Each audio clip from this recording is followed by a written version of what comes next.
Būtībā atgādināšu to, kas sen jau ir regulēts un ko ikdienas praksē pamanām, ka pasūtītāji ir aizmirsuši.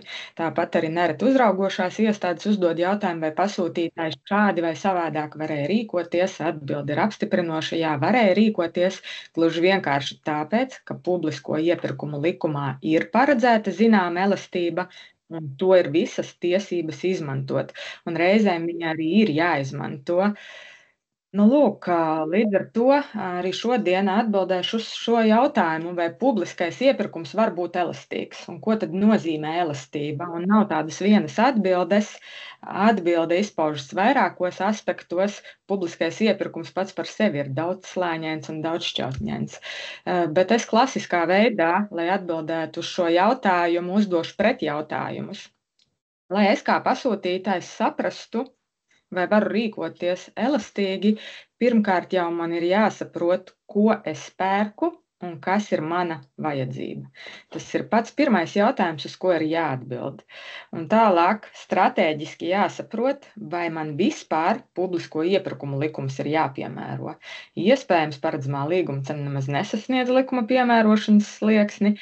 Iespējams, ir kāda izņēmuma situācija vai kāds publisko iepirkumu likumā paredzēts risinājums, kad man nav jāpiemēro nemaz likumi.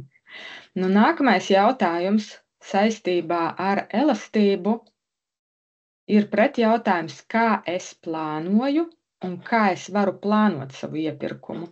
Arī tāda stratēģiska, ekonomiska pasūtītāja izšķiršanās, saprotot jau sākotnēji, ko es pērku, kas ir mana vajadzība un kā tad es plānošu iepirkumus. Tāpat elastības kontekstā noteikti svarīgi ir saprast, kādu iepirkuma veikšanas metodi es izvēlos, jo arī atkarībā no izvēlētās iepirkuma veikšanas metodes man pavarās dažādas elastības iespējas situācijās, kad var būt nepieciešamas procedūras gaitā sarunas ar piegādātāju, un iespējams, ka atklātais konkurss nebūs veiksmīgākā izvēle manas vajadzības iegādei. Noslēdzot, tas pretjautājums saistībā ar to, vai publiskais iepirkums var būt elastīgs, ir jautājums par to, kādus līguma noteikumus es izvirzu. Tas arī ir ļoti, ļoti svarīgs jautājums, par ko ikdienā pasūtītājiem ir jāizdomājās. Un secīgi arī atbildēsim uz jautājumiem saistībā ar to, ko tad es pērku un vai man vispār ir jāpiemēro publisko iepirkumu likums. Un šeit ir jāatcerās, ka publisko iepirkumu regulējums paredz izņēmumus, ka pasūtītājiem nav nemaz jāpiemēro publisko iepirkumu likuma regulējums. Un sev ik pa laikam pasūtītājs var atgādināt un pārskatīt publisko iepirkumu likuma 3. pantu, 5. pantu un 4. pantā paredzētās iespējas, jo publisko iepirkumu likuma 3. pants paredz un uzskaita virkni izņēmumu, kad pasūtītājiem neatkarīgi no paredzamās līguma cenas, lai kāda tā būtu, ir tiesības nepiemērot publisko iepirkumu likuma regulējumu. Un tā tas, piemēram, ir, ja pasūtītājs slēdz darba līgumus vai, ja nepieciešams, nomāt telpas. Līdz ar to ir vērts pārskatīt arī šo uzskaitīto likuma izņēmumu sarakstu. Nākamā elastības iespēja ir publisko iepirkumu likuma 5. pants, par kuru arī pasūtītāji nereti aizmirst. Publisko iepirkumu likuma 5. pants ir īpatnējs ar to, ka tur ir tomēr ierobežojums attiecībā uz līguma cenu. Un precēm, pakalpojumiem mēs 5. pantā uzskaitītos izņēmumus, ja vien tie pēc būtības attiecas, varam piemērot, ja paredzamā līguma cena vai līguma cena nesasniedz šos 143 000 eiro, ja nesasniedz savukārt būvdarbiem, jau šī summa ir krietni augstāka, kā minēts slaidā. Un vēl joprojām ikdienā saņemam jautājumus, vai tad pasūtītājs, ja vēlas veikt elektrības iegādi no subjekta, kas ir sabiedrisko pakalpojumu sniedzējs un sniedz darbības šajā jomā, vai pasūtītājs var piemērot 5. panta 1. punktā uzskaitīto izņēmumu. Un atbilde ir salīdzinoša. Līdz ar to ir vērts palūkoties šajos izņēmumos, arī kontekstā ar to, kad tuvojas straujiem soļiem jauns gads. Mums ir jāsāk plānot vai plānosim jaunā gada vajadzības un jau strateģiski padomāt, kādā veidā mēs realizēsim iepirkumu, jo, kā minēju, publisko iepirkumu likuma regulējums paredz dažādas elastības iespējas, un pasūtītājiem ir visas tiesības tās izmantot, ja vien tās ir apsvērtas un objektīvi pamatotas. Un tāpat jāatceras par publisko iepirkumu likuma 4. pantu, tā sauktie pasūtītāji savstarpējie iepirkuma līgumi, kas paredz gan iegādes savā mājā, jeb kā mēs to dēvējam in-house, kad pasūtītājs pērk no savas kapitāla sabiedrības vai otrādi, ja vien, protams, izpildās normā uzskaitītie priekšnosacījumi. Un šoreiz es vēlos īpaši uzsvērt pasūtītājiem un atgādināt, ka pasūtītājiem pastāv iespēja 4. panta 5. daļas ietvaros veikt sadarbību un būtībā pasūtītāja sadarbības ietvaros realizēt arī kādu vajadzību, ja vien, protams, izpildās likumā paredzētie priekšnosacījumi un sadarbība tiek īstenot sabiedrības interesēs un tomēr arī izpildās normās nosacījums par šo sniegto pakalpojumu vērtību. Bet ir gadījumi, kad pasūtītāji veiksmīgi izmanto šo 4. panta 5. daļas iespēju, piemēram, 2 augstskolas savā starpā sadarbojas, vai slimnīcas, vai augstskolas un slimnīcas. Līdz ar to pastāv dažādi risinājumi, kur šī publisko iepirkumu likumā paredzētā iespēja var tikt izmantota. Un izmantošu izdevību atgādināšu, ka iepirkuma uzraudzības biroja e-mācību sadaļā ir izvērsta detalizēta video lekcija un tai pievienoti slaidi par publisko iepirkumu likumā paredzētajiem izņēmumiem, kurā strukturēti izstāstu par katru pantu, sniedzu piemērus arī praksē uzdotos jautājumus, esiet aicināti iepazīties detalizētāk. Turpinot ar izņēmumu jautājumu, nereti pavīd jautājums par sarunu procedūru. Jā, tā ir iepirkuma procedūra un nosacīts izņēmums, jo sarunu procedūras mēs varam izmantot tikai izņēmumu kārtā. Un bieži man jāatzīst, saņemam jautājumus no pasūtītājiem, pasūtītāji mums iesūta vēstules, vai es varu izmantot un piemērot publisko iepirkumu likumā paredzēto sarunu procedūru ārkārtas apstākļu rezultātā objektīvi radušās situācijas novēršanai. Un lielākoties gadījumos atbildi ir noliedzoša, ja pasūtītājiem ir laiks jautāt, rakstīt vēstuli iepirkuma uzraudzības birojam un domāt, izpildās vai neizpildās situācija. Drīzāk šī situācija neizpildās, ja ir ārkārtēja steidzamība, pasūtītājs rīkojas nekavējoties, veic šo iegādi minētās procedūras ietvaros. Tāpēc arī šodien vēlos atgādināt par vienu citu aizmirstu iespēju, jo, ja pasūtītāji atcerētos šo te publisko iepirkumu likumu 11. panta 6. un 7. daļas iespēju, iespējams jautājums par ārkārtējo steidzamību un sarunu procedūru nemaz netiktu uzdots. Publisko iepirkumu likuma 11. panta 6. un 7. daļa attiecīgi piegāžu kontekstā un pakalpojumu būvdarbu kontekstā paredz, ka tajos gadījumos, ja iepirkums ir sadalīts daļās, un būtībā, ja tas ir dalāms daļās, tad attiecībā uz tām daļām, kuru paredzamā līguma cena ir mazāka par 80 000 eiro piegāžu un pakalpojumu līgumos un mazāka par 1 miljonu eiro būvdarbu līgumos, pasūtītājs ir tiesīgs veikt iepirkumu, kas attiektos uz šo daļu paredzamo līguma cenu. Tātad, piemēram, izvēlēties 9. panta kārtībā, rīkot iepirkumu uz konkrēto daļu un attiecībā uz pārējo jau apjomu, tad iepirkuma procedūru, piemēram, atklātu konkursu. Un arī būtiski, ka ja daļu kopējā paredzamā līguma cena ir mazāka par 20 000 eiro būvdarbu līgumu gadījumā un mazāka par 10 000 eiro publisku piegādes pakalpojumu līgumu gadījumā, tad šīm daļām pasūtītājs ir tiesīgs nepiemērot šo likumu, ja, jo netiek sasniegts likuma slieksnis. Ko vēl svarīgi šeit ir atcerēties? Otro svarīgo nosacījumu, attiecīgo daļu paredzamā līguma cena, 11. tai ir jābūt mazākai par 20% no visu daļu kopējās paredzamās līguma cenas. Un kā mēs to ikdienas valodā runājam un mēģinam arī pasūtītājiem konsultēt un izstāstīt, būtībā pasūtītājs var izdalīt 20%, mazāk kā 20%, ja 19,9% no paredzamās šīs te iepirkuma apjoma un iegādi šo 20, mazāk kā 20% ietvaros veikt atbilstoši daļas tātad paredzamajai līgumcenai. Un kā tas izskatās piemērā?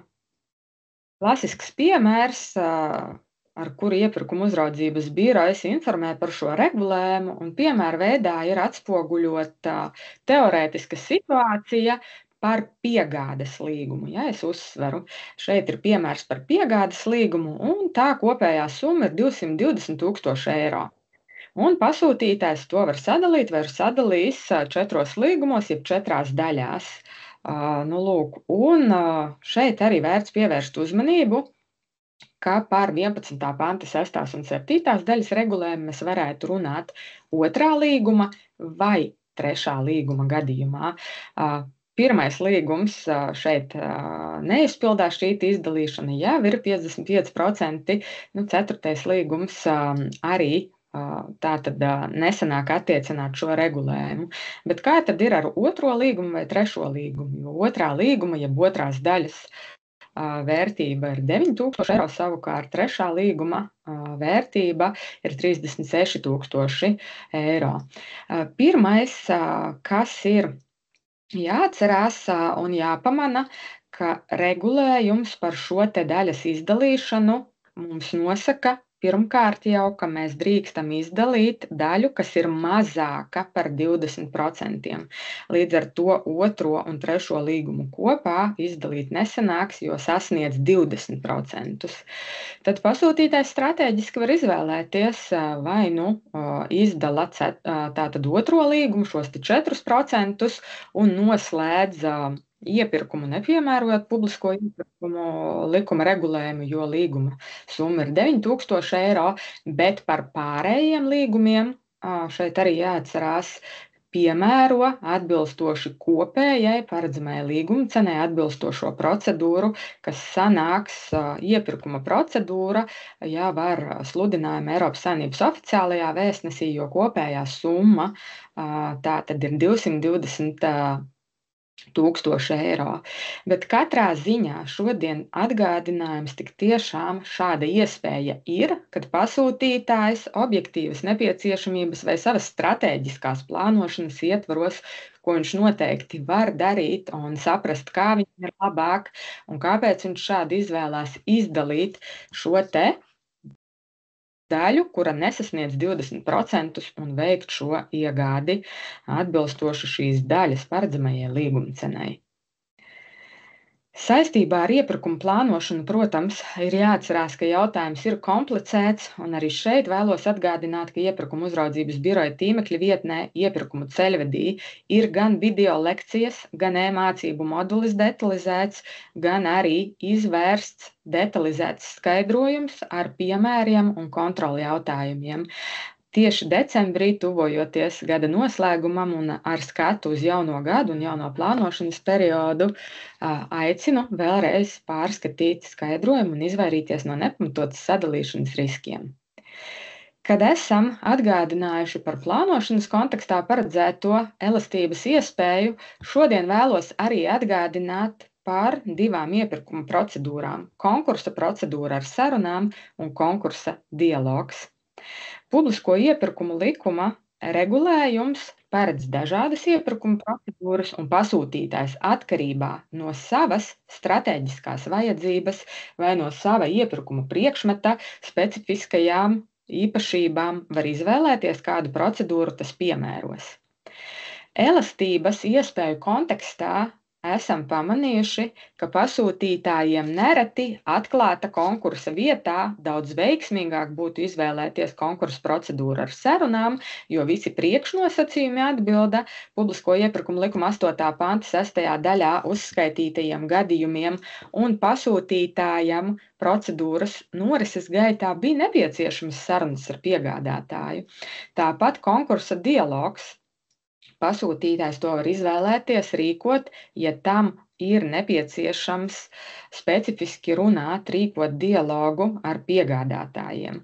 Un kāpēc šodien vēlos atgādināt? Jo šīs ir elastīgākas iepirkuma procedūras, un šodien apzināti neesmu uzlikusi statistikas slaidu, jo tad man būtu jālieto daudz zvaigznītes un atrunas, kā tad mēs esam skaitījuši, bet lielos vilcienos tā statistika ir tāda, ka kopš 2017. gada, kad tika pieņemts publisko iepirkumu likums, ar kuru pārņems 2014. gada iepirkuma direktīva, tātad kopš 2017. gada, kad arī paredzētas šīs iepirkuma procedūras, konkursa dialogi ir kopā izsludināti 19, bet rezultāti pieņemti 13, un tie ir 0,05% no pret kopējo izsludināto iepirkumu procedūru skaitu. Savukārt konkursa procedūra ar sarunām, kuru gan pasūtītājiem tik tiešām, kā mēs praksē redzam, reizēm ir bijis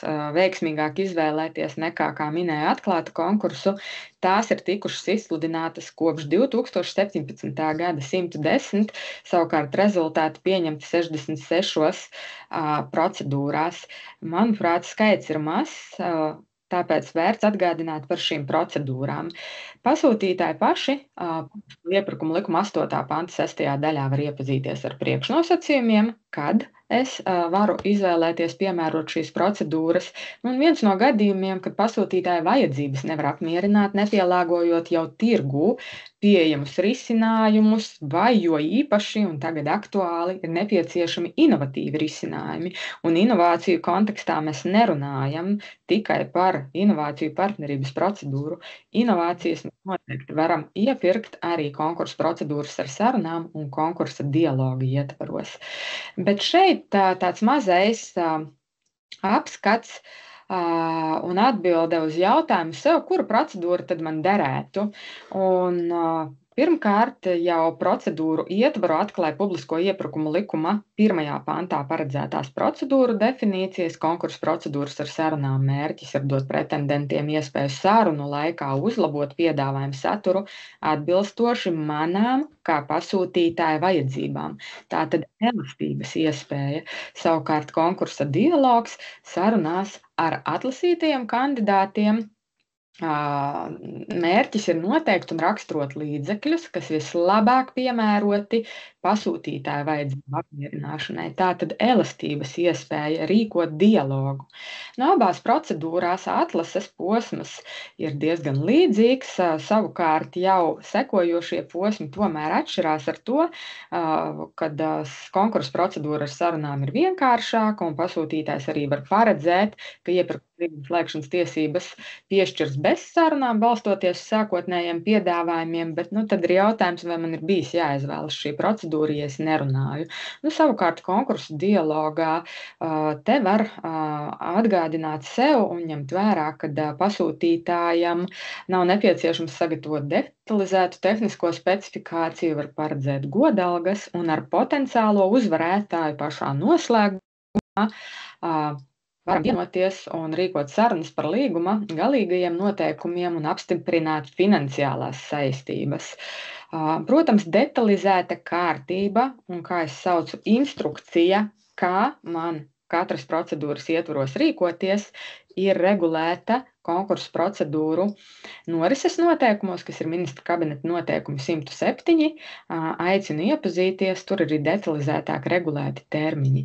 Un vēl viena elastības iespēja noslēdzot par šīm procedūrām, ko vēlos atgādināt, ir publisko iepirkumu likuma pēc 2. panta 10. daļā paredzētais, ka 2 posmu, jeb 2 pakāpju procedūrās pasūtītājs var paredzēt iepirkuma procedūras dokumentos izslēgšanas iemeslus pārbaudīt tikai procedūru noslēgumā potenciālajam uzvarētājam.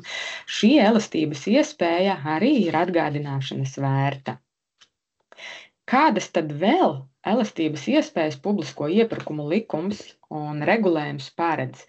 Kā jau minēju sava ziņojuma sākumā, man ir jāsaprot, ko es pērku, kādu iepirkuma veikšanas metodes izvēlēšos. Ļoti iespējams, ka elastības kontekstā man daudz veiksmīgāk būtu izvēlēties piemērot dinamisko iepirkumu sistēmu, kuru jau pasūtītāji, kas to ir piemērojuši un izveidojuši, atzīst tiešām par ļoti elastīgu iespēju un veiksmīgu iespēju bieži lietotām un tirgu plaši pieejamām vajadzībām. Ja.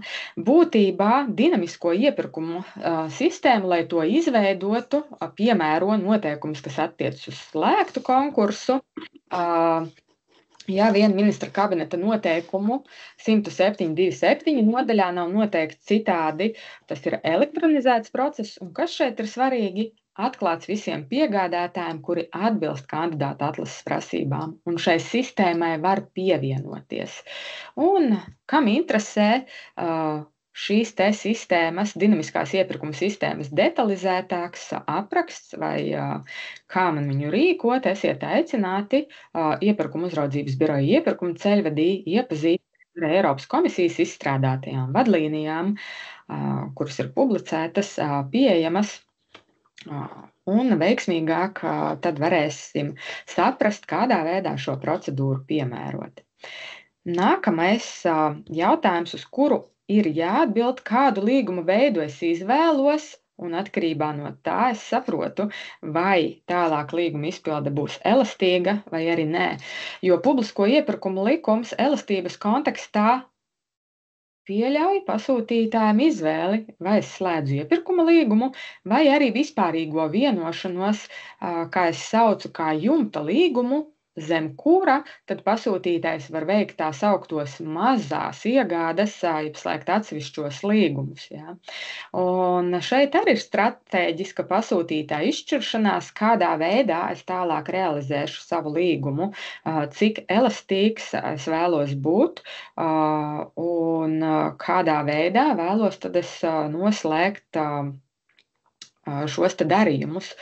Un publisko iepirkumu likums iepirkuma līguma prasības nosaka publisko iepirkumu likuma 60. pantā, to slēdz līdz 5 gadiem, un likums arī paredz izņēmumu. Var būt garāks termiņš, bet tad, protams, ir jābūt uzmanīgiem, jo šis te garākais termiņš var tikt paredzēts tad, ja tas ir paredzēts citā likumā, vai arī būtiski nepieciešams līguma izpildes nodrošināšanai šāds garāks termiņš, bet tad gan pasūtītājiem, kas ir tiešās pārvaldes iestādē, ir jāsaņem ministra kabineta atļauja, savukārt pastarpinātās pārvaldes iestādēm attiecīgā atvesinātās publiskās iestādes orgāna atļauja. Ja.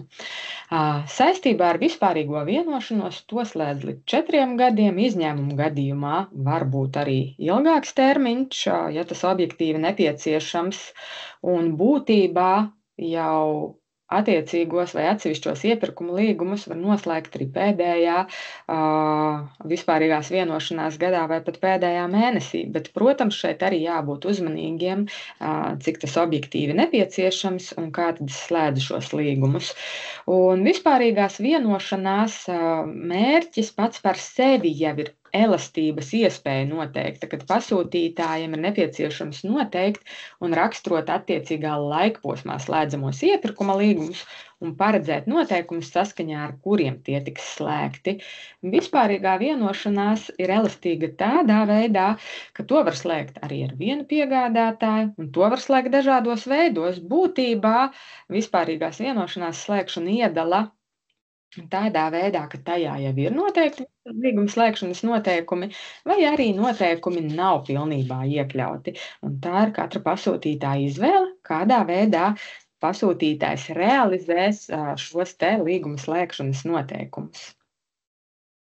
Nākamā elastības iespēja, jau virzoties sava ziņojuma noslēgumam, un noteikti pasūtītājiem atgādinājums ir atrunātie līguma grozījumi, līguma noteikumi, jo iepirkuma procedūras, rīkošana, izsludināšana, protams, ir sarežģīts process, arī tas ir jāizveic, bet ne mazāks posms, un es atļaušos teikt, varbūt pat svarīgāks, ir pareiza līguma vadība, un tik tiešām līguma vadība. Un viens no aspektiem elastības kontekstā, par kuru pasūtītāji aizmirst, tomēr piedomāt un paredzēt gadījumus, kas man var rasties līguma izpildes gaitā. Un publisko iepirkumu likuma 60. panta 2. daļā ir noteiktas iepirkuma līgumos obligāti iekļaujamās sastāvdaļas, un 8. punkts paredz, ka pasūtītājam ir jāiekļauj līguma grozīšanas kārtība un kārtība, kādā pieļaujama atkāpšanās no iepirkuma līguma. Un grozīšanas kārtības un atrunāto līguma grozījumu kontekstā aicinu būt vērīgiem un ņemt vērā, ka situācijās, kad ir nepieciešami līguma grozījumi, atbilstoši publisko iepirkumu likuma 61. panta 3. daļas 1. punktam, būtiski grozījumi ir pieļaujami tad, ja tie ir atrunāti līgumā un līgums nepārprotami paredz grozījumu iespēju, nosacījumus, ar kādiem grozījumu pieļauj, grozījumu apjomu un grozījumu būtību.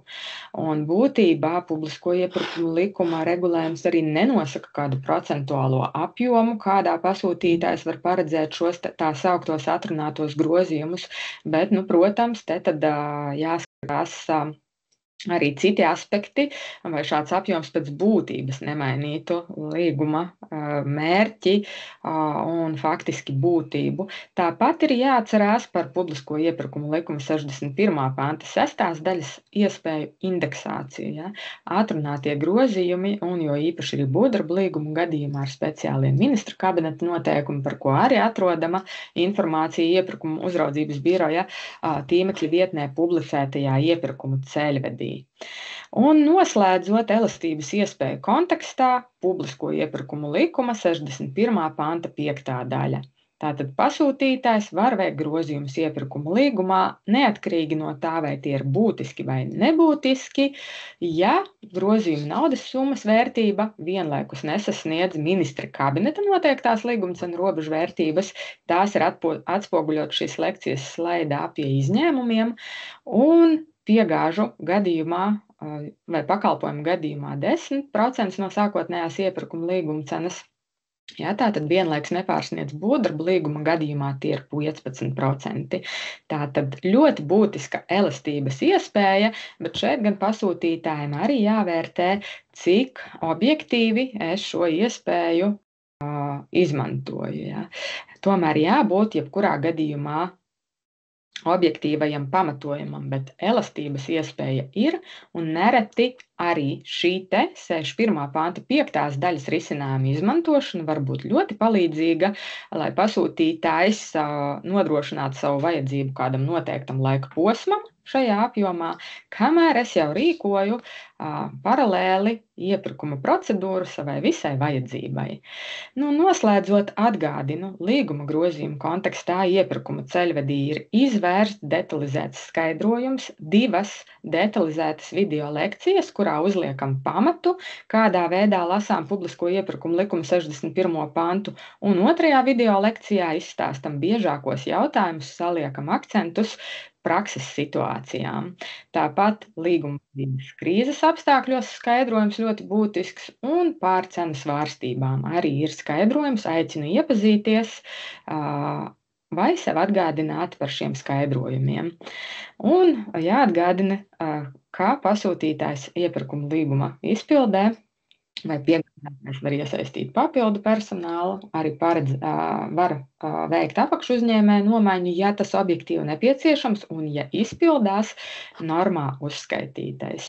Un noslēdzot savu ziņojumu, vairāk kārt atsaucos uz iepirkuma ceļvedi, var to veiksmīgi sameklēt iepirkuma uzraudzības biroja tīmekļa vietnē, tāpat e-mācību sadaļu un iepirkuma uzraudzības biroja sagatavotos metodoloģiskos materiālus iepirkuma soļu veidā. Tāpat bibliotēkā atrast gan sadaļu par stratēģisko iepirkumu, par auto iepirkumu, tiesu praksi, Eiropas Saimnības tiesas spriedumus, visus iespējamos materiālus. Šodien no savas puses es jums teikšu paldies. Jā, labdien, kolēģi, klātesošie. Es ceru, ka visi mani redz un dzird. Un paldies, ka pievienojāties tik kuplā skaitā iepirkuma uzraudzības biroja rīkotajai lekcijai. Un, kā jau Samanta minēja, man šīs dienas tēma ir kļūdas iepirkuma plānošanā un administratīvā atbildība. Droši vien nevienam nav noslēpums, ka tēma ir aktuāla, jo, ja mēs skatāmies uz iepirkuma plānošanu, tad droši vien efektīva šī iepirkuma plānošana ir būtiska ne tikai, lai mēs spētu izvēlēties efektīvi iepirkuma metodi atbilstošāko, bet arī, lai mēs spētu nodrošināt veiksmīgu līguma saistību izpildi. Un iepirkuma plānošana neapšaubāmi ir viens no sarežģītākajiem procesiem, droši vien jebkurā organizācijā, neatkarīgi no tā, vai mēs runājam par preču vai pakalpojumu vai būvdarbu iepirkumiem.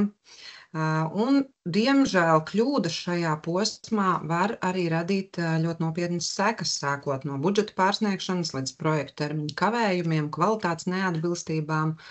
Un visbeidzot arī ar administratīvās atbildības piemērošanu.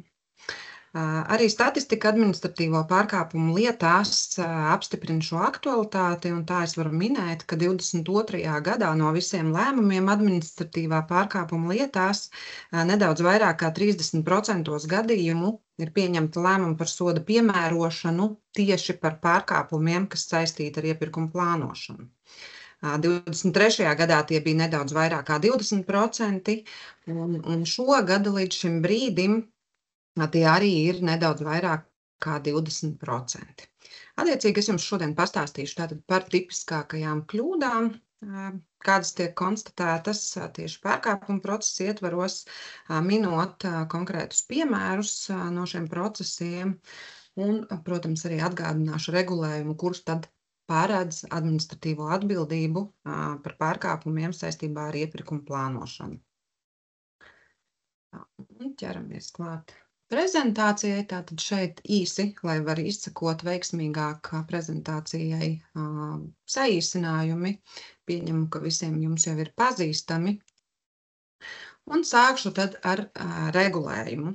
Atgādināšu, ka administratīvo atbildību publisko iepirkumu jomā paredz visi 4 publisko iepirkumu jomas nozares normatīvie akti. Šodien runāšu tikai par publisko iepirkumu likumu, jo tas neapšaubāmi ir visbiežāk izmantotais. Jāsaka, ka regulējums visos 4 likumos ir ļoti līdzīgs, atšķiras vien atsevišķas nianses, bet šodien ne par to.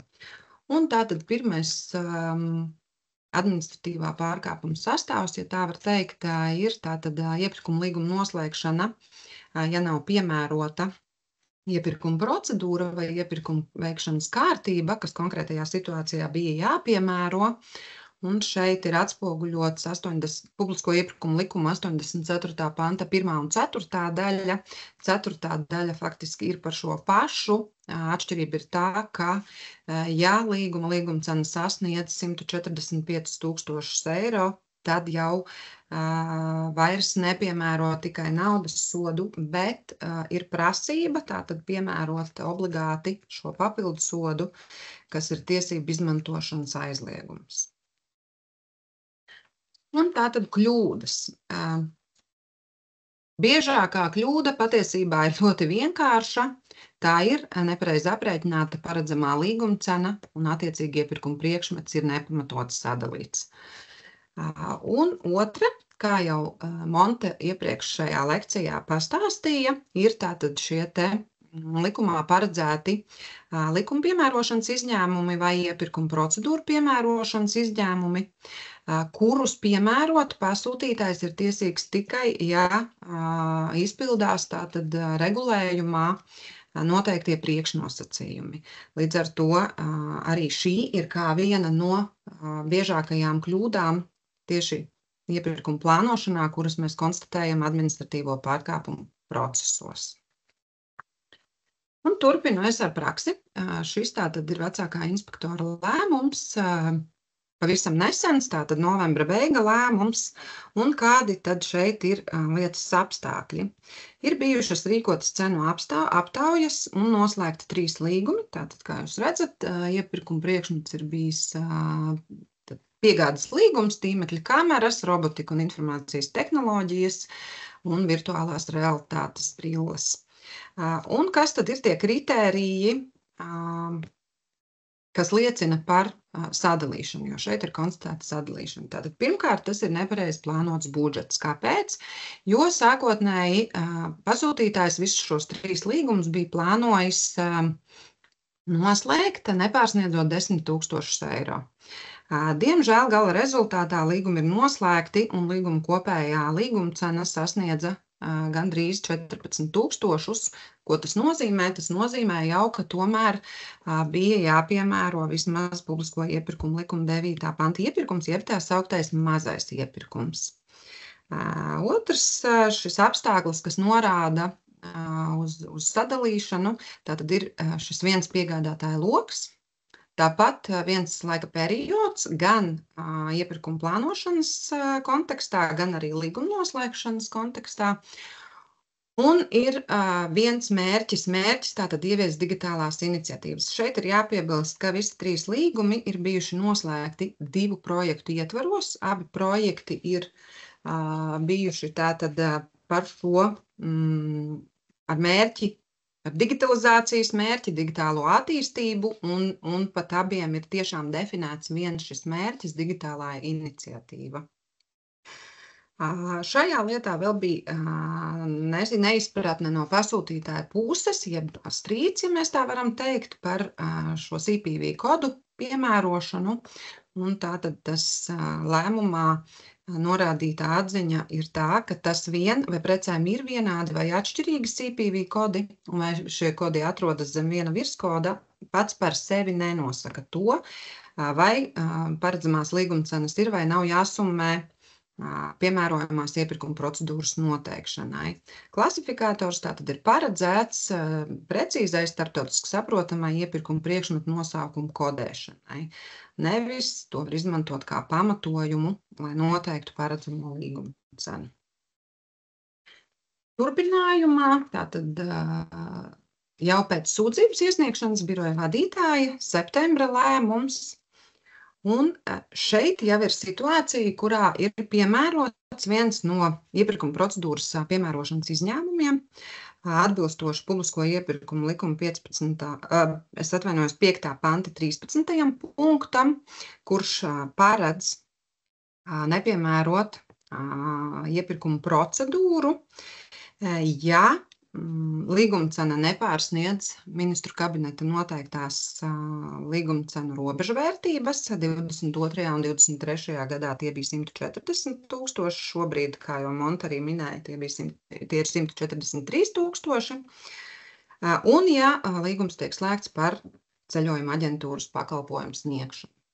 Un kā šeit ir redzams, tātad 22.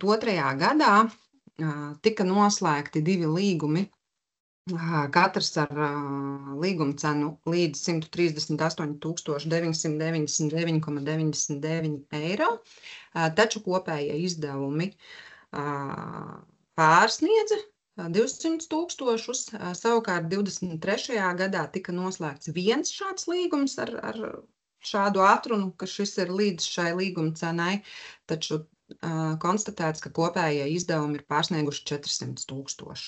Un šajā gadījumā nenoliedzami ir skaidrs, ka arī ir pārsniegta šī te līguma cena, kura pieļāva šo izņēmumu piemērošanu.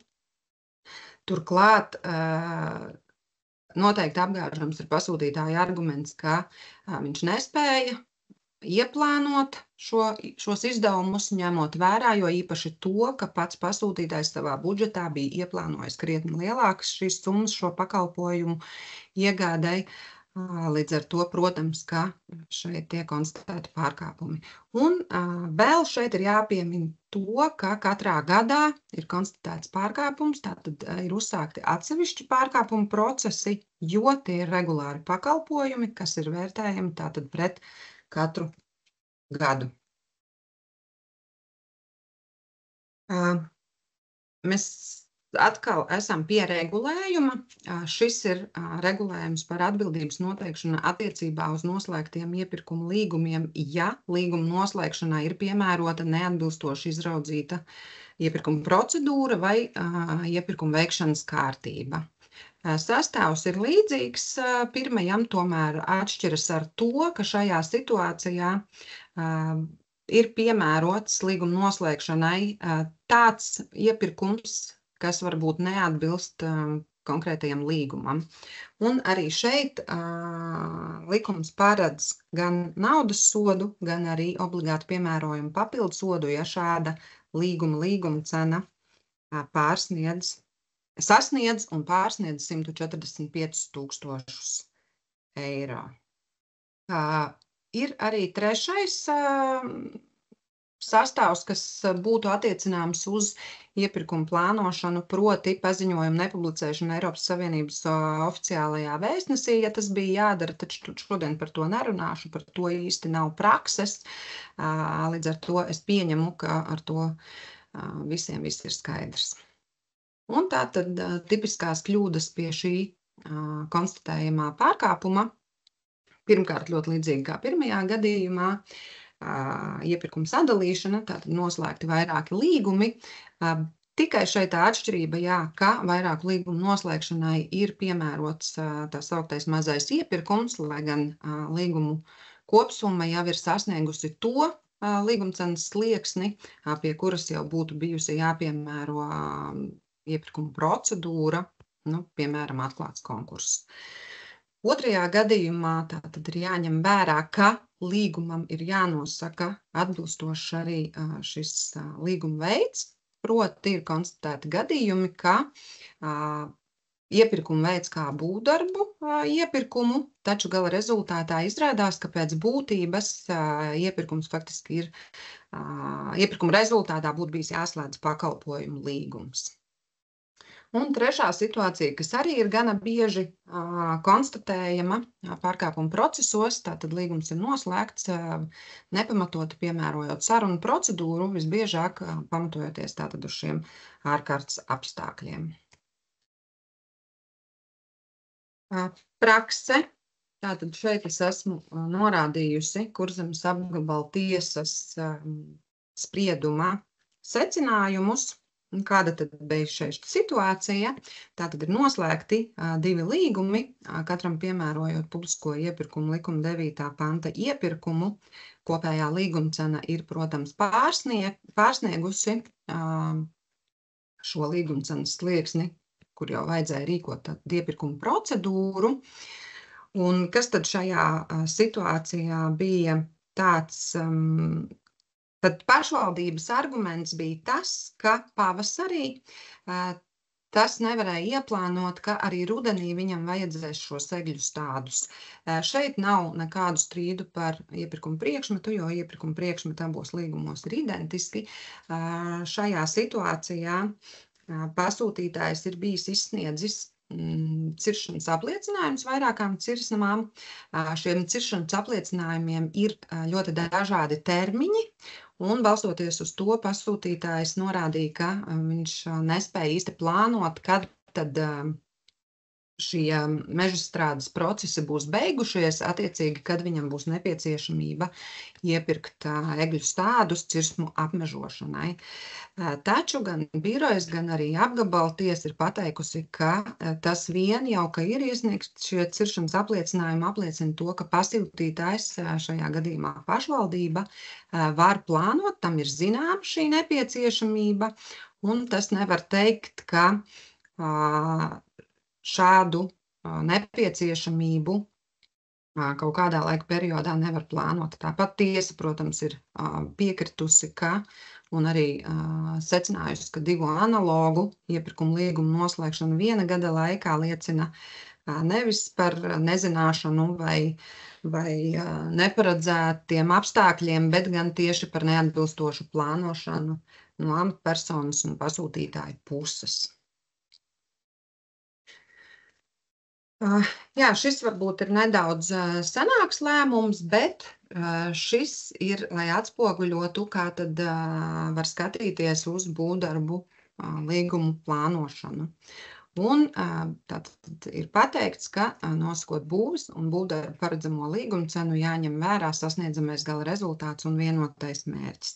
Un šajā situācijā bija noslēgti vairāki iepirkuma līgumi, piemērojot publisko iepirkumu likuma 9. panta iepirkumu, lai gan tika pārsniegti šie 170 000, un attiecīgi būtu bijis jāpiemēro visticamāk atklāts konkurss. Un šie te kritēriji, kas ir ņemti vērā, lai pierādītu sadalīšanu, tātad būvdarbi ir veikti vienā ēkā ar vienu mērķi, konstatējam vienota tehniskā funkcija, kas ir sporta zāles telpu funkcionalitātes nodrošināšana. Tāpat ir konstatēts šis viens laika rāmis, 5 mēneši, kā arī pasūtītāja lēmums par budžeta grozījumiem, ar kuriem piešķirti līdzekļi. Līdz ar to šeit arī neizpildās šis pasūtītāja arguments, jeb tas nepamato šo iepirkumu līgumu sadalīšanu un attiecīgi atsevišķu iepirkšanu, mazo iepirkumu, izmantojot tā saukto mazo iepirkumu. Šajā lēmumā ir arī nostiprināts tas, ka tieši aizsargātās intereses, kuras tiek aizskartas izdarot publisko iepirkumu likuma 84. pantā minēto pārkāpumu, ir publisko iepirkumu likuma 2. pantā minētie principi, visiem zināmi, es pieņemu, tad atklātas procedūras, brīva konkurence, vienlīdzīga un taisnīga attieksme, kā arī pasūtītāja līdzekļu efektīva izmantošana. Vienlaikus šajā lietā ir nostiprināts arī viedoklis, ka tas, ka tiek piemērots publisko iepirkumu likuma 9. pants, jebkurā gadījumā neattaisno pasūtītāja rīcību tādā veidā, ka tomēr kaut kāda iepirkuma veikšanas kārtība ir piemērota līguma noslēgšanai, jo tomēr ir jāņem vērā, ka tā sauktā mazā iepirkuma regulējums tātad paredz pasūtītājiem atvieglot iepirkuma veikšanas kārtību, proti īsāku šo piedāvājumu iesniegšanas termiņu un, protams, ierobežo piegādātāju tiesības iesniegt iesniegumu izskatīšanas komisijā. Vēl viens prakses gadījums, un šeit jau ir stāsts par sarunu procedūras piemērošanu, pamatojoties uz ārkārtas apstākļiem.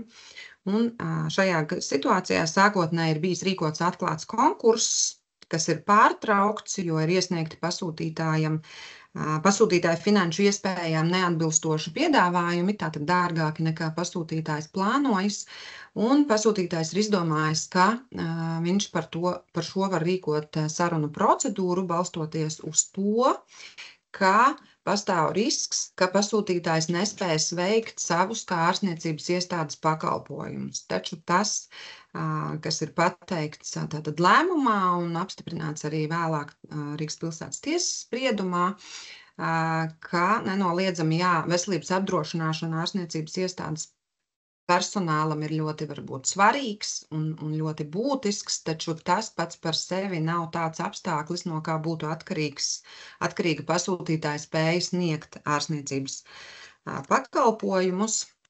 Tāpat saruna procedūra ir piemērojama, tātad, lai nopērktu tikai to pakalpojumu, kas ir nepieciešams ārkārtas situācijas novēršanai.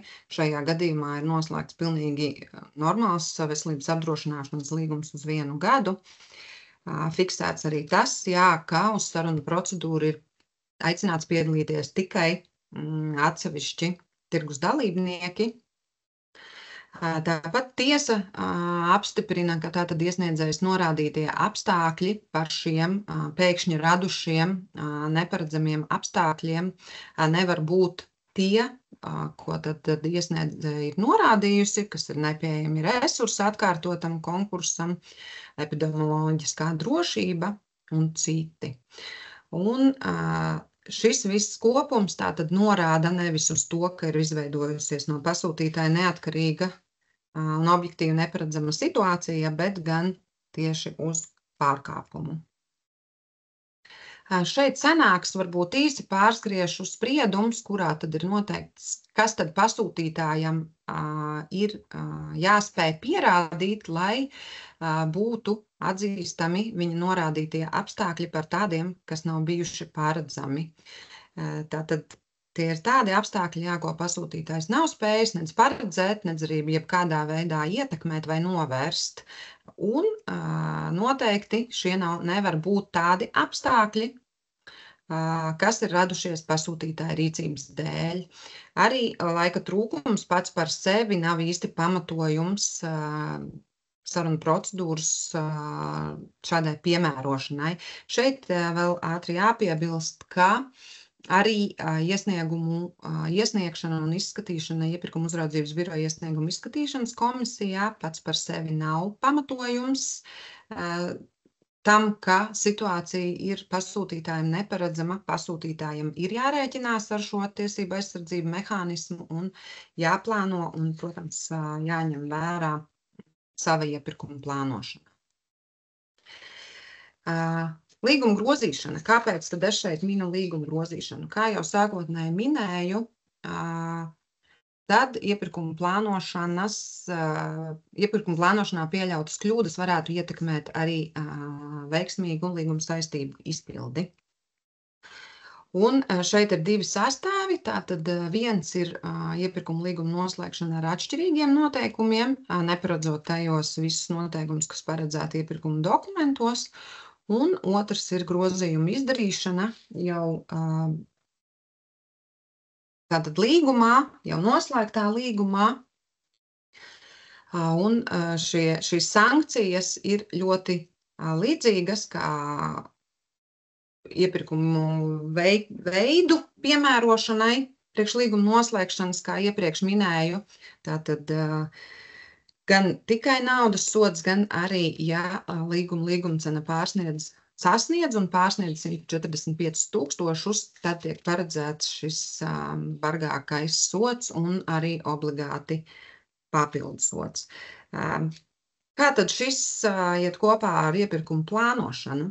Ja līgumā gan pirms tā noslēgšanas, gan arī līguma saistību izpildes gaitā tiek mainīti, piemēram, termiņi, budžets vai kādi tehniskie parametri, nereti šo izmaiņu nepieciešamība ir tomēr saistāma jau ar sākotnēju iepirkumu plānošanu. Un pirmo es esmu šeit norādījusi Eiropas Savienības pavisam neseno spriedumu, un šajā spriedumā ir stāsts par termiņu grozījumiem, par laika un termiņu plānošanu, un ir pateikts, ka, piemēram, parasti meteoroloģiskie apstākļi īsti var nebūt pamats tam, ka ir nepieciešami līguma grozījumi. Šis, protams, ir vērtējams katrā konkrētajā situācijā. Nākamais piemērs, droši vien reiz varam iet uz nākamo piemēru. Šeit ir tipisks piemērs arī no administratīvo pārkāpumu procesa ietvaros pieņemtiem lēmumiem. Šis arī ir šī gada novembra lēmums, un kādi tad šeit ir šie apstākļi. Tātad līguma priekšmets ir bijis dažādi labiekārtošanas darbi publiskajā ārtelpā, kas sevī ietvēra gan elementu piegādes, gan esošo elementu demontāžu un montāžu. Tātad montāža bija plānota ar skrūvēm, ar dažādiem ķīmiskiem elementiem, pieļauju līmes izmantošanā. Un šajā situācijā ir veikti līguma grozījumi. Tātad jāmin tas, ka līgumi ir bijuši noslēgti augusta un septembra beigās. Tāpat pasūtītājs bija paredzējis līguma izpildes termiņu kā vienu no saimnieciski visizdevīgākā piedāvājuma vērtēšanas kritērijiem. Vienlaikus arī pasūtītājs bija noteicis savu tādu galējo termiņu, kas ir 30. novembris. Līguma izpildes gaitā nonāca līdz tādai situācijai, ka pirmkārt kavējās piegādes, un tajā brīdī, kad šo elementu piegāde bija notikusi, tad iestājās ziemai raksturīgi laikapstākļi. Un, jā, šajā situācijā tad līgums tika pagarināts 2 reizes, un pēdējo reizi jau dēļ šiem laikapstākļiem līdz pat pavasarim. Un kādi tad ir secinājumi? Pirmkārt, jā, ka šajā situācijā pasūtītājiem, ņemot vērā gan to brīdi, kad konkurss bija izsludināts, gan arī līguma slēgšanas laiku, tātad principā vasaras beigas, rudens sākums, bija iespējams paredzēt, ka līguma izpildes termiņu var ietekmēt ziemai raksturīgu laikapstākļu iestāšanās. Un, ja mēs skatāmies uz Latvijas tādu klimatisko situāciju un klimata novērojumu praksi, tad, un ja mēs runājam par to, ka ārtelpā ir nepieciešami veikt dažādus darbus, ja mēs paredzam termiņu novembrī, tad, protams, ka pasūtītājiem ir jārēķinās, ka var iestāties ziemai raksturīgi laikapstākļi, un tas noteikti nebūs tāds apstākļus, kuru pasūtītājs nevarēja ieplānot, un tas nav arī tāds, kas būtu par pamatu tātad veikt grozījumus. Vēl viena lieta šajā situācijā, jeb vēl viens arguments, ko pasūtītājs minēja, bija, ka šie grozījumi ir atrunāti iepirkuma līgumā jau. Šo kā elastības elementu minēja arī Monta savā prezentācijā, taču jāsaka, ka grozījumi bija izteikti tādā vispārīgas klauzulas veidā. Ja nemaldos, tur bija apmēram tā, ka objektīvi iemeslu dēļ ir iespējams pagarināt līguma termiņu, bet šajā situācijā ziemai raksturīgu laikapstākļu iestāšanās, kas bija par pamatu līguma termiņu pagarinājumam, netika uzskatīts kā šis objektīvais termiņš. Un pēdējais tātad spriedums, bieži vien pēdējā laikā mēs saskaramies ar situāciju, ka pasūtītāji, plānojot iepirkumu tehniskajās specifikācijās, nosaka ļoti konkrētas prasības, tātad šajā situācijā tika noteikti ļoti konkrēti parametri mēbelēm, un pēcāk jau līguma izpildes gaitā ir konstatēts, ka pasūtītājiem derētu arī citādi šīs mēbeles ar dažādiem savādākiem parametriem. Bet šajā situācijā arī tiesa piekrita, ka pirmkārt jau pasūtītāja arguments, ka viņš iepriekš nevarēja paredzēt, ka viņam vajag šādas izmaiņas, šeit neizpildās. Šeit faktiski ir kļūda tieši pasūtītāja rīcībā un plānošanā.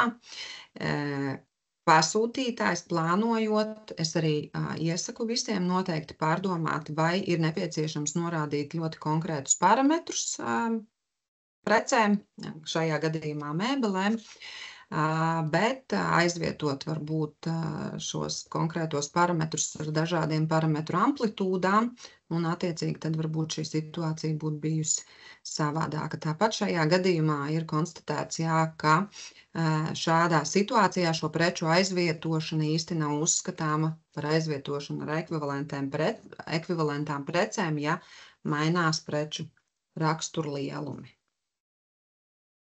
Tas arī bija viss ātrumā, par ko es gribēju jums šodien pastāstīt, un noslēdzot šo prezentāciju, es vēlētos vēlreiz uzsvērt, ka ļoti svarīgi ir tāda precīza un atbildīga pieeja iepirkuma plānošanai, un es aicinātu katru ne tikai savā ikdienas solī, ko es ticu, ka mēs visi daram, bet arī darbā, iepirkuma plānošanā, varbūt paskatīties solīti uz priekšu.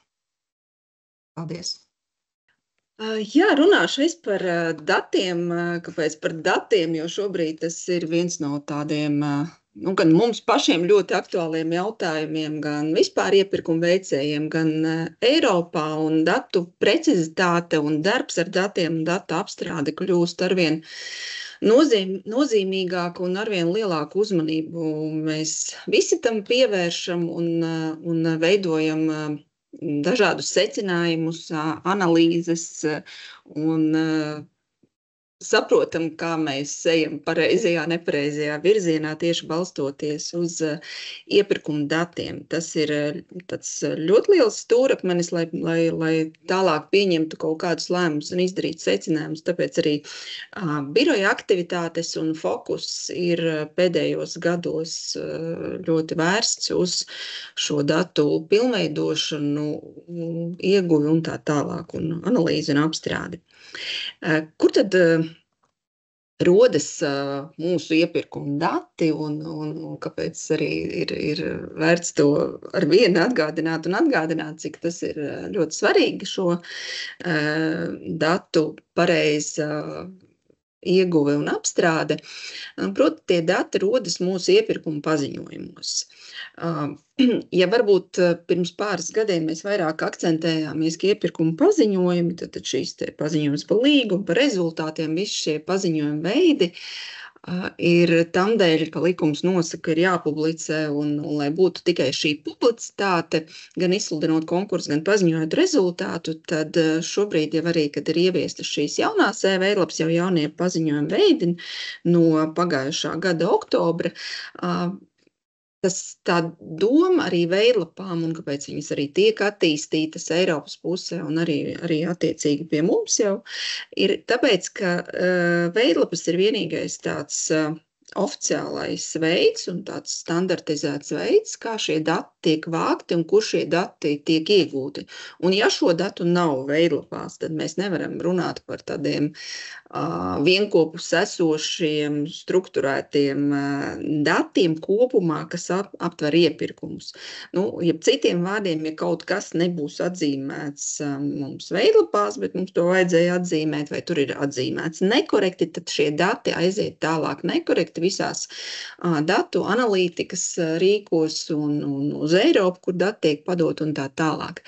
Līdz pagājušā gada oktobrim patiesībā tā visa sistēma paziņojumos bija balstīta uz manuālu datu pārbaudi, un šobrīd viņi ir radikāli mainījusies un mainās arī izpratne un jautājumi, un kāpēc arī tam tiek pievērsts vairāk uzmanību, jo šobrīd arī pasūtītājs vairāk interesē, kas tur ir jāizpildi, jo līdz jauno veidlapu ieviešanai, par cik datus manuāli biroja pusē pārbaudīja un koriģēja, tad pasūtītājiem varbūt nebija tas stimuls īsti tik ļoti piedomāt pie šo datu kvalitātes.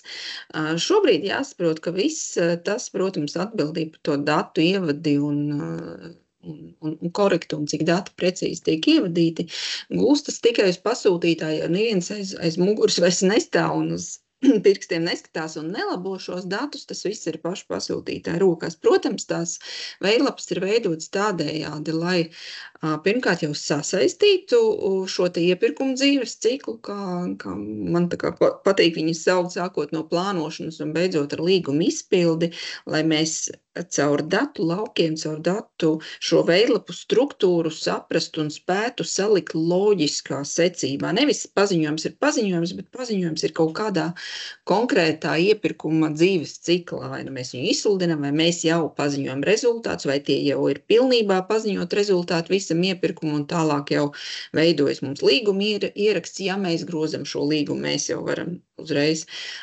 sasaisti veidot un grozījums izdarīt konkrētam līgumam vai līguma izpildi noziņot. Tā ir veidota pamatā šī e-veidlapu struktūra. Tāpat, kur vien tie dati var tikt pārņemti un labojumi vai nelabojumi atsevišķos laukos, tas arī ir tik īstenots. Tāpat sistēmā, protams, ir ļoti daudz iestrādāti šie validācija procesi un pārbaudes, kas ir automātiskas, tātad aizstājot šo manuālo pārbaudi, tad nevar teikt, ka sistēma nevalidē, nepārbauda neko, viņi strādā uz sistēmas validācijām. Un lielā mērā mēs izmantojam, kur vien var šīs Eiropas vārnīcas, jeb kodu vērtības, kur iespējams vai kur vajadzīgs arī pielāgojot varbūt Latvijas terminoloģiju, bet pamatā, kāpēc daži lauki vai vērtības izskatās tādas, vismaz sākotnēji droši vien izskatījās savādākas nekā mums ierasts lasīt un redzēt, ir tieši tāpēc, ka tās ir šīs Eiropas vārnīcu kodu vērtības, kas arī tādā terminoloģija ir iztulkots latviešu valodā, lai šos terminus vienādot.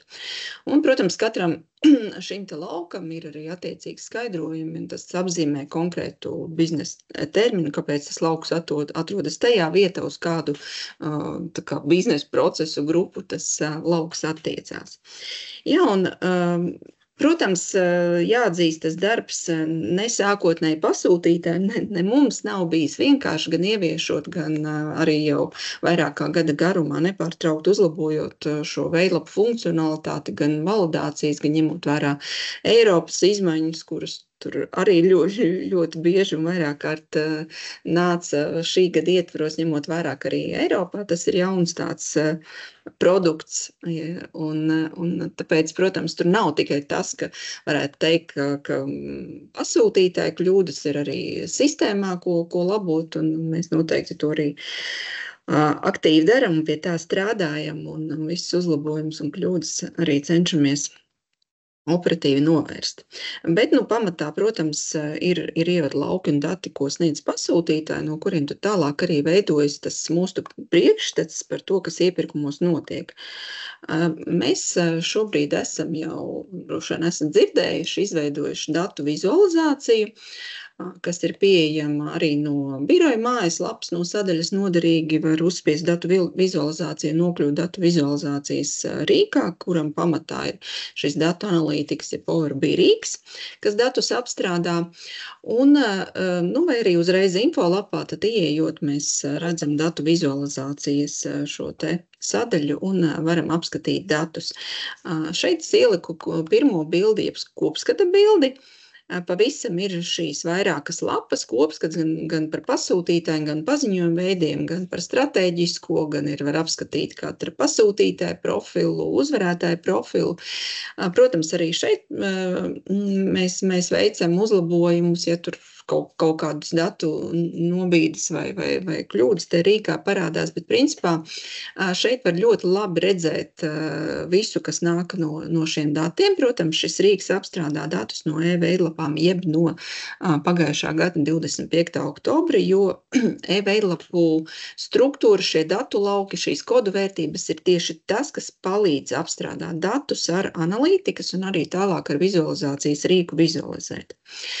Varam mainīt šeit arī labajā pusē filtrus, gan periodu, bet ne vecākus par 25. oktobra pagājušā gada. Varam atlasīt, ja mūs interesē šie attiecīgie datu griezumi, pieņemsim pēc kāda konkrēta likuma vai procedūras vai līgumcenu sliekšņiem vai pēc konkrēta pasūtītāja.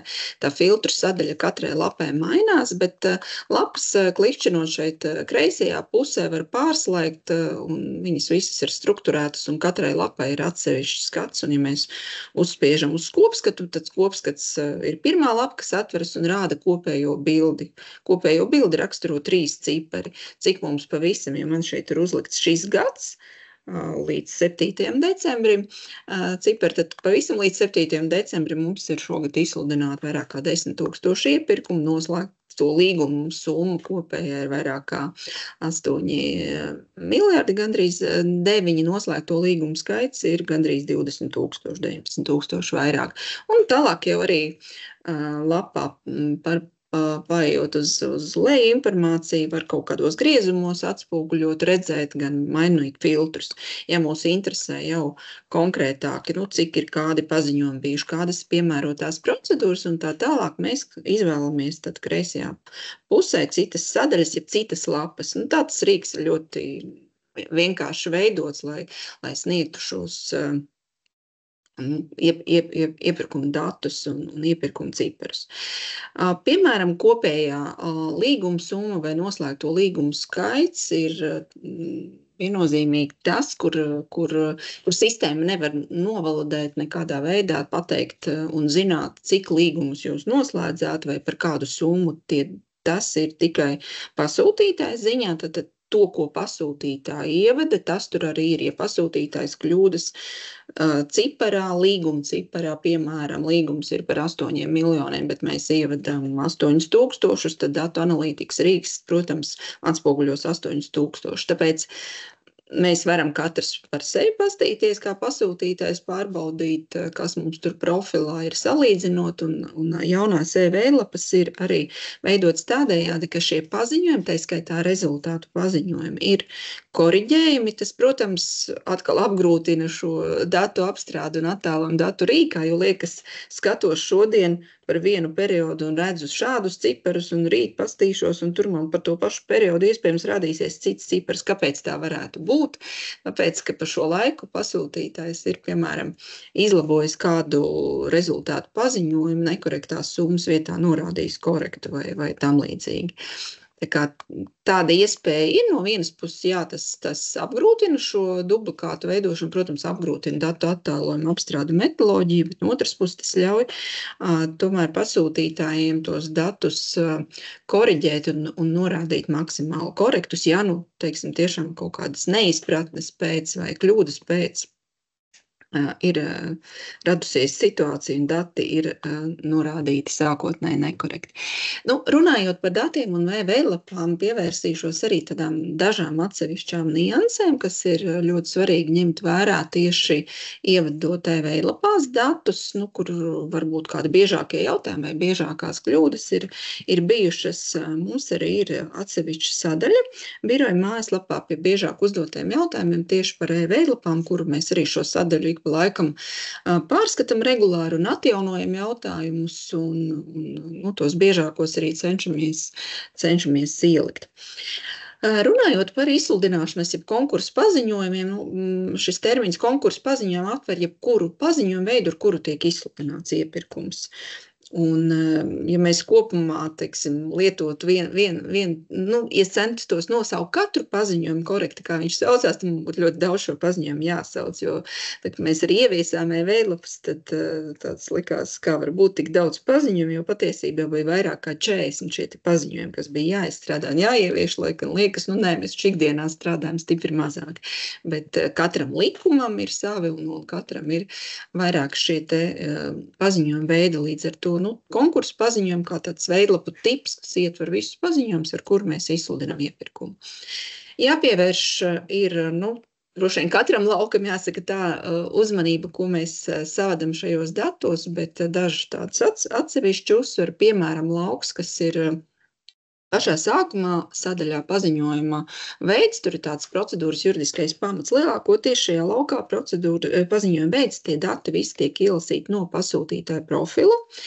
Un, ja kaut kas mainās pasūtītāja datos, tad jāmaina ir tieši pasūtītāja profilā, jo veidlapā mēs šos datus nevienā vairs nevedam un neļaujam labot. Tad labojam tad profilu, lai no profila tie dati var korekti tālāk ielasīties. Bet procedūras juridiskais pamats ir tas, kas ir maināmā vērtība.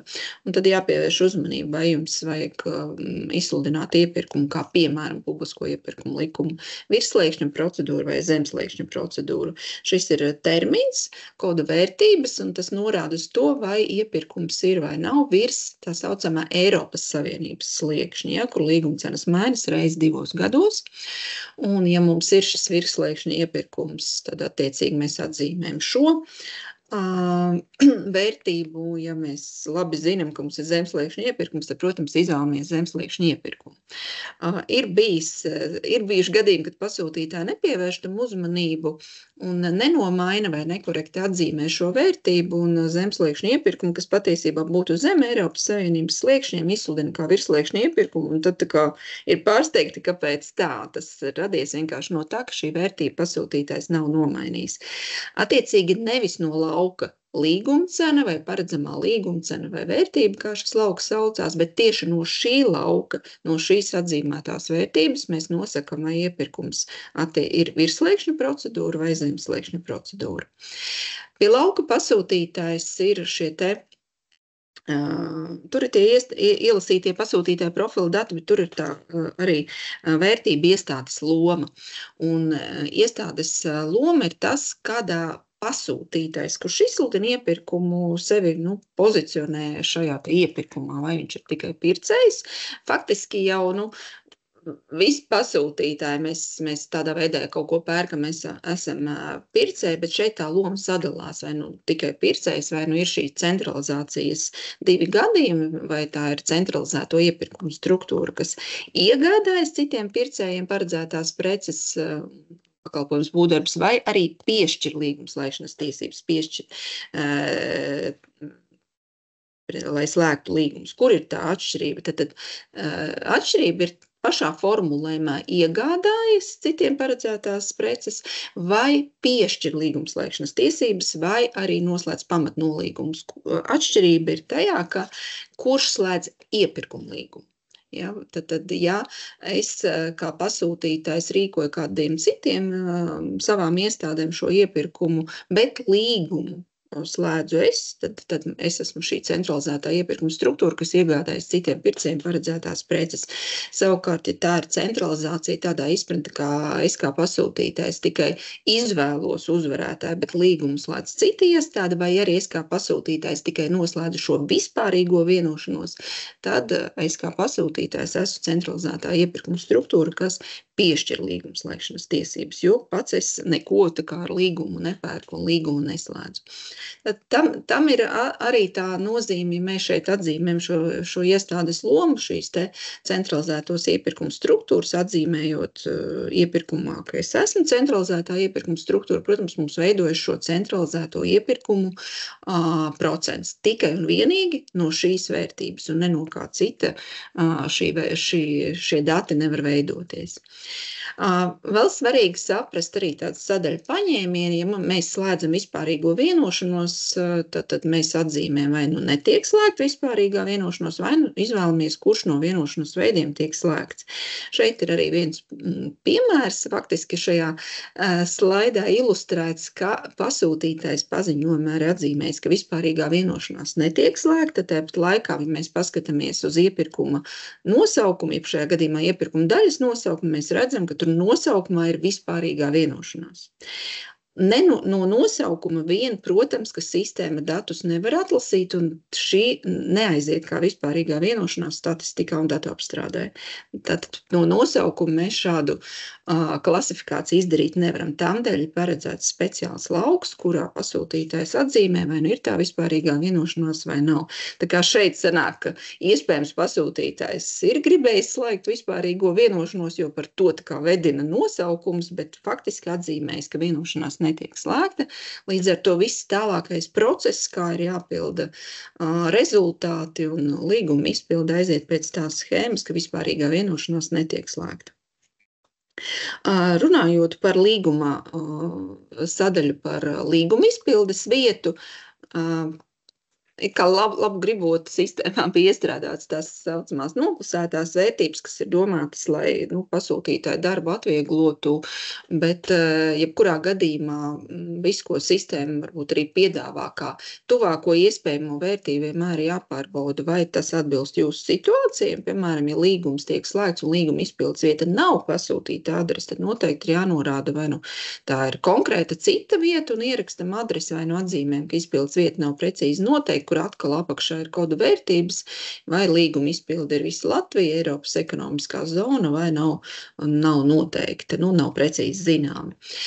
Līdz ar to tam arī ir jāpievērš uzmanība, jo tad tie atkal ir dati, kas veidojas un tālāk var tikt apstrādāti. Tāpat runājot par lauku iespējas un atkārtojumu, mums arī gan ir skaidrojumā biežāk uzdotajos jautājumos izskaidrot viss, ko kurš nozīmē. Šeit ir uzsvērti tieši pārjaunojumi, par ko varbūt ir vairāk tādas diskusijas bijušas vai jautājumi. Šeit tas attiecās uz līguma pagarinājumu. Tas ir izdalīts atsevišķi veids, vai mēs pagarinam šo līgumu un paredzam tādu pašu slēgt vēlreiz. Proti situācijā, kurā faktiski iepirkums tiek rīkots ar kopēju līgumu uz 3 gadiem. Mums arī kopējais līguma termiņš ir 3 gadi, bet mēs viņu sākotnēji neslēdzam uz 3 gadiem, mēs noslēdzam uz 1 gadu. Iespējams, mums pēc tam nebūs finansējums vai vajadzība, vai mēs izvēlamies to nedarīt.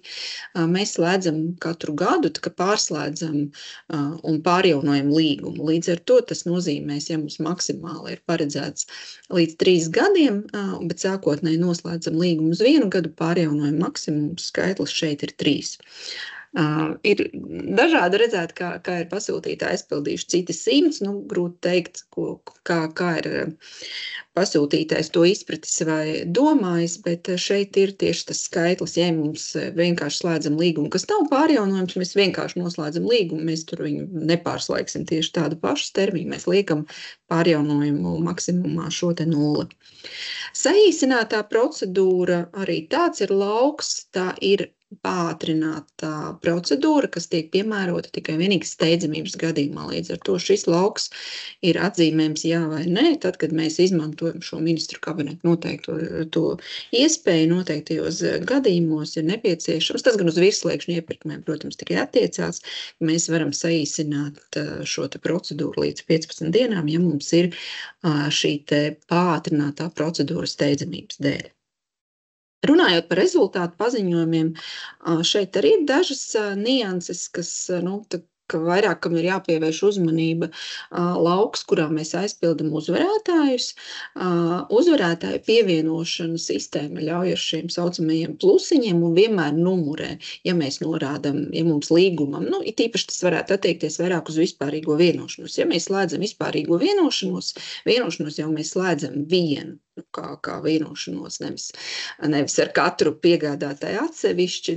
Parasti tas ir viens līgums, viena vispārīgā vienošanās, kura ir vairāk uzvarētāji. Tad mēs norādam uzvarētāju, tātad liekam, šeit ir 1, varam pielikt vēl ar plusiņu klāt 2, 3 un tā tālāk. Un tālāk visus datus mēs vadam par katru uzvarētāju atsevišķi. Par katru uzvarētāju mēs norādam uzvarētāju veidu. Vai tas ir viena persona, vai tas ir ekonomikas dalībnieku grupa. Ja, tas ir pret uzvarētāju. Ja viens uzvarētājs ir ekonomikas dalībnieku grupa, nākamais ir tikai vienkārši SIA, tad tie ir 2 dažādi uzvarētāji, un par katru uzvarētāju mēs šo informāciju arī par uzvarētāju veidu norādam atšķirīgi un atsevišķi. Tā šeit nevajag arī mēģināt sistēmu apiet, laust un iestāstīt sistēmai. Citreiz ir tāda sajūta, ka pasūtītāji, lai neievadītu katru varbūt uzvarētājs ar tiem plusiņiem, atsevišķi vienkārši norāda uzvarētājs ekonomikas dalībnieku grupu. Un tad savāda visus, bet sistēma to uztver kā vienu uzvarētāju, kā vienu pretendentu, kurš ir vienkārši persona apvienība. Tāpat ļoti svarīgs lauks, kas arī šajos datos tālāk jau parādās, ir šī piedāvājuma vērtība, kurā mēs norādam summu. Mēs neslēdzam droši vien ne pa nulēm līgumu, ne pa 1 eiro. Visticamāk, mums līguma summa ir tas, kas aiziet šajos datos. Tas ir ļoti svarīgs lauks, ļoti svarīgs cipars, aiziet uz līguma reģistru. Mēs redzam, viņš arī validējas, un tālāk jūs varat pārbaudīt, vai jūs visas līguma summas esat korekti savadījuši, tie ir vairāki līgumi. Sadaļā, kas ir paziņojuma aizpildot, viena no beidzamajām sadaļām ir saucas paziņojuma vērtība. Ja mums ir ievadīts viens līgums, jūs redzēsiet, ka paziņojuma vērtība sakrīt ar ievadītā līguma vērtību. Ja būs vairāki līgumi, tad viņai attiecīgi šeit ir jāsasummēs, un tad jūs varat šajā brīdī vēlreiz pievērst uzmanību, vai tiešām jūs esat pareizi norādījuši līguma summu. Ne par daudz, ne miljonu par daudz, ne miljonu par maz. Šie jūsu ievadītie dati tālāk visur ir redzami, tāpat kā līguma nosaukums, līguma identifikators. Un nevajag šeit rakstīt vai censties nerakstīt vai visiem līgumiem piešķirt viens numuru, vai nosaukumu vietā ierakstīt numuru un nenorādīt nosaukumu. Jo šie ir dati, kuri tālāk atverot līguma reģistru, mēs visi, gan jūs, gan paši, gan mēs visi redzam. Un mēs redzam, kā pasūtītājs ir nosaucis šo līgumu nosaukumu, kā pasūtītājs kādu līgumu numuru iedevis un kādu summu līgumam ir norādījis. Tad, kad, protams, tādā griezumā uz tiem datiem paskatās, tad ir bijuši gadījumi, ka, protams, šie dati ir jālabo, un tad viņi tiek arī pārrakstīti šajos datu vizualizācijas rīkos, tā skaitā līguma reģistrā. Bet, protams, ka vieglāk ir pievērst uzmanību un šos datus korekti norādīt uzreiz sākotnēji, nekā vairākas reizes labot. Runājot par iepirkuma datiem un izpildes paziņojumiem, tur savukārt ļoti svarīgi ir saprast niansi par to, ka vai līgums tiek vai netiek izbeigts. Ja mums ir normāla līguma izpilde, mēs arī norādām, ka faktiski līgums ir beidzies, viņš netiek izbeigts. Savukārt pie jautājuma, vai līgums tiek izbeigts, mums vienmēr divas izvēles. Tad vai jā vai nē, vai netiek izbeigts, vai tiek izbeigts. Un ja mēs mēģinātu atzīmēt šo tiek izbeigts sistēmu, uzreiz prasa, nelaiž tā, ka tālāk prasa norādīt šo iemeslu. Vai tas ir lausts un piegādātāja vainas dēļ, vienmēr jāpievērš uzmanība. Vai tas tā ir, ja mēs šo atzīmi liekam? Jo uzliekot šo atzīmi, protams, tie piegādātāji līguma reģistrā pret sevi uzreiz ierauga šādu ierakstu, uzvaram mums, ka dati nekorekti. Mēs sakam, šos datus ir ievadījis pasūtītājs, jāvērš pie pasūtītāja, pasūtītājs spiests labot un tā tālāk. Tā kā to vienmēr ir vērts padomāt, vai, ja, protams, tas līgums ir lausts piegādātāja vainas dēļ, tad šī atzīme ir korekta. Vai nu tiek izbeigts saskaņā likumā noteiktiem gadījumiem, vai pusēm vienojoties, vai cits iemesls. Cits iemesls ir līgumā noteikts cits gadījums, piemēram, pasūtītājiem nav naudas, vajadzība mainās, ir atrunāts, ka līgums tiek izbeigts kaut kādu iemeslu pēc, bet ja līgums tiek pildīts un izpildīts, tad mēs atzīmējam, ka līgums netiek izbeigts. Ja? Tur ir tā arī niansīt par visiem šiem jautājumiem, ko šeit arī šobrīd uzsvars liku, ir skaidrojums sagatavots un biežāk uzdotajos jautājumos tieši pie e-veidlapu tematikas šie ir skaidroti. Atgriežoties pie šīs datu vizualizācijas un iepirkuma datiem, un par datu korektumu, par to, kā mēs norādam datus, viens no tādiem ļoti svarīgiem arī iepirkuma jautājumiem, kas arī atsevišķi šajā datu vizualizācijas rīkā atsevišķā lapā ir apskatāms, ir strateģiskie iepirkumi. Ja mēs šobrīd uzliksim aktuālo periodu, redzēsim, ka mums strateģiskie iepirkumi skaita ziņā ir 5,5% maz, salīdzinot ar iepriekšējiem periodiem. Un kāpēc? Tur ļoti vienkārši izskaidrojums, kā jau minēju, iepriekš mēs datus šos paziņojumus pārbaudījām manuāli un vienmēr pievērsām uzmanību pasūtītājiem, norādot, jums tiešām nav strateģiskais vai zaļais iepirkums, jo ir jau virkne grupas, arī kaut vai ministru kabineta noteikumos noteiktās, kur zaļais iepirkums ir obligāts. Jā, tas nozīmē, ka šai atzīmē ir jābūt. Šobrīd tas viss balstās uz to vai pasūtītājs atzīmē vai neatzīmē, un tādā veidā šie dati veidojas. Protams, saprotam, ka tas iemesls ir, tur droši vien varbūt ir dažādi, varbūt kāds baidas, nav pārliecināts, kāds varbūt vienkārši aizmirst vai nenorāda šos datus, bet tad, kad mēs pildam rezultātu paziņojumā un dati par strateģisko iepirkumu ir jānorāda tikai un tieši rezultātu paziņojumos, un tikai tad, kad līgums tiek noslēgts neveiksmīgi iepirkuma gadījumā, mums arī nav jāpilda, jo tam jau nav nekāda nozīme, ja līgumu mēs nenoslēdzam. Tātad tikai tad, kad mēs ziņojam par rezultātu un norādam, ka uzvarētājs ir izraudzīts, mums ir pieejama šī katrai iepirkuma daļai sadaļa strateģiskais iepirkums, un tur ir vērtības apakšā neattiecas, kas ir pirmā vērtība, laikam secīga, un varbūt tas kaut kādā veidā to maina, bet tur ir vairākas vērtības, vai tas ir ietekmes uz vidi mazināšana, vai tas ir sociālo mērķu sasniegšana, vai tas ir inovatīvs vai neattiecas. Ja? Un, kā veidojas šis salīdzinoši zemais strateģisko iepirkumu skaits mums iepirkuma datos šobrīd, ka pasūtītāji lielākoties tomēr, diemžēl, atzīmē neattiecas.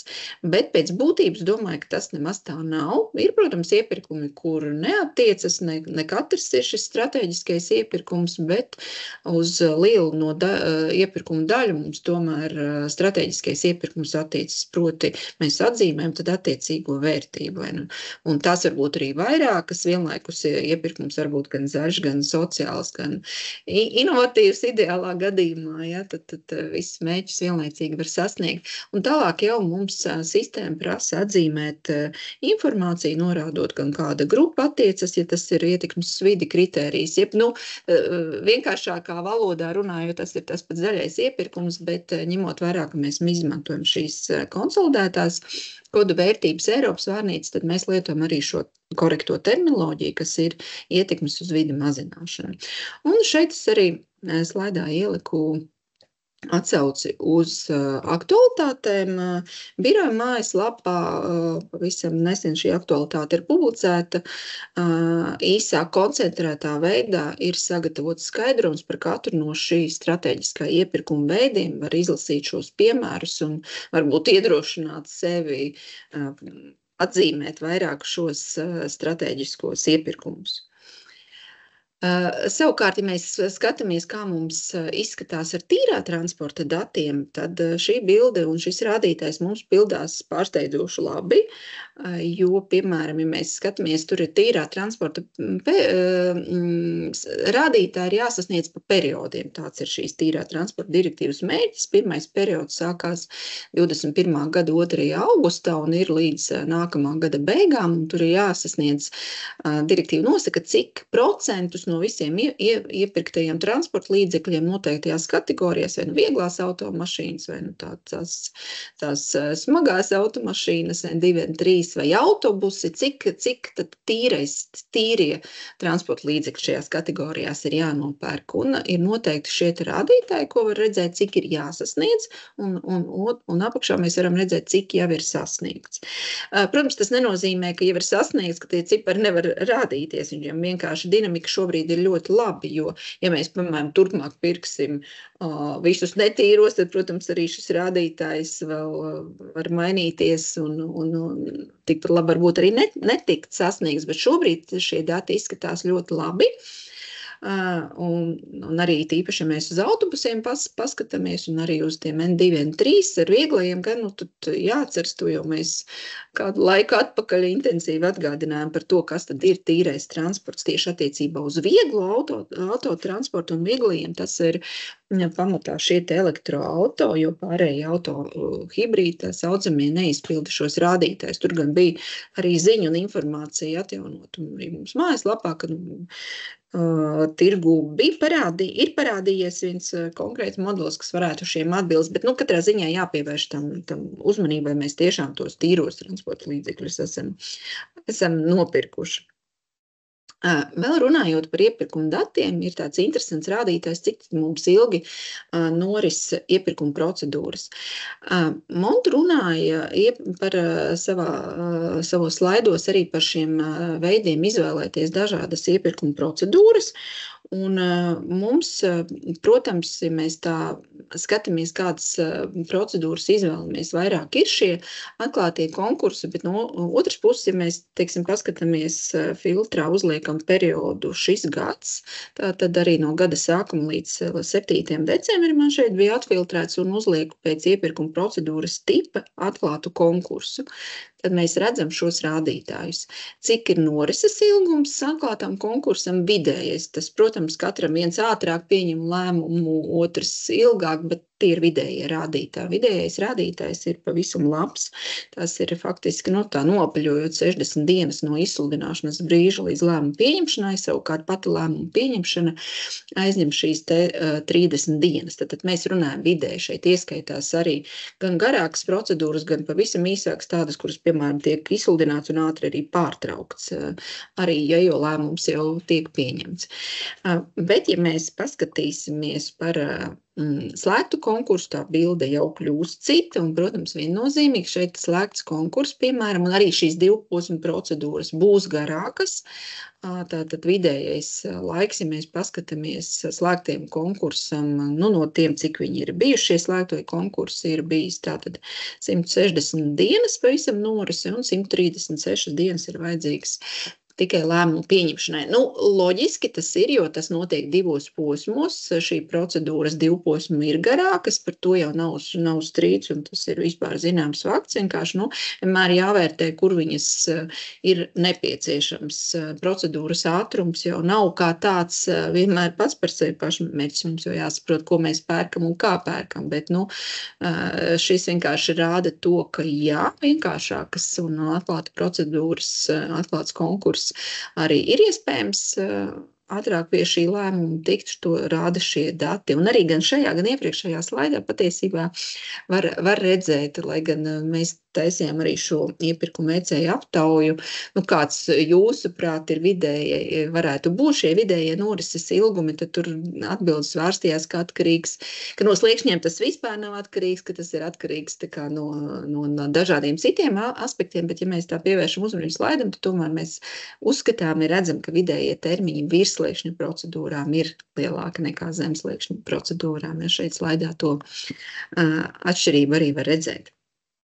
Ja mēs vēl runājam par tie iepirkumu datiem, šobrīd vēl joprojām es tad rādu bildes no šī datu vizualizācijas rīka, kur jūs paši visu varat arī apskatīt, bet es pakomentēju tādus interesantākos un svarīgākos arī šos datus. Piemēram, sadaļā piemērotās procedūras, ja mēs redzam šo pašu izsludināto iepirkumu skaitu, arī redzam, kā ir sadalījies, cik tad ir bijuši atklātie konkursi, ja man periods joprojām ir uzlikts šis gads, tā tad ir bijuši 5600 atklāti konkursi izsludināti, un tā kā otrajā vietā ir šie 9. panta iepirkumi, kas mums ir arī padaudz, kas ir loģiski.